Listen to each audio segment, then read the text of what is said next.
Manifestations, contestations, craintes, les intermittents du spectacle sont sur le pied de guerre.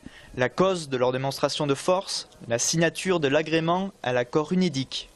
Il a le pouvoir, M. Rebsamen, d'agréer ou non un accord majoritaire qui arrive sur son bureau. Donc lui dit qu'il va l'agréer au prétexte que c'est un accord majoritaire et qu'il ne veut pas rentrer en conflit avec un accord d'un dialogue social. Bon.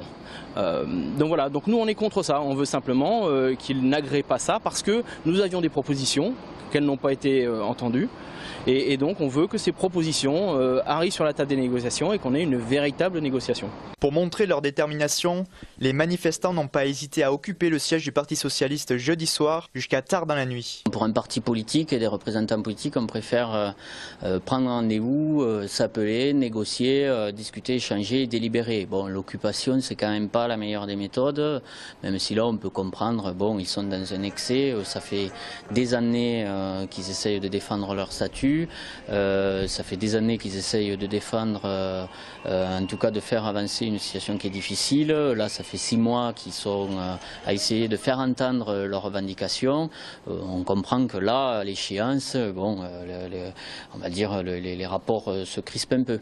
À l'image de Rio Loco, l'avenir de plusieurs festivals semble être en suspens. Mais tous les festivals sont menacés en France aujourd'hui. Aujourd'hui, on a un festival qui s'est arrêté. Le premier là, de la saison, c'est le Printemps des comédiens à Montpellier. D'autres festivals ont commencé à se mettre en grève aussi, à débrayer. Hier soir, c'était le TNT, la Nuit des Publivores qui a été annulée.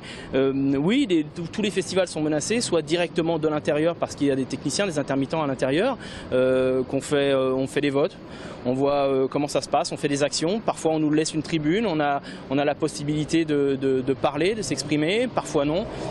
De toute façon, on se fera entendre, quoi qu'il arrive. Plus que la culture, c'est tout un pan social qui est menacé.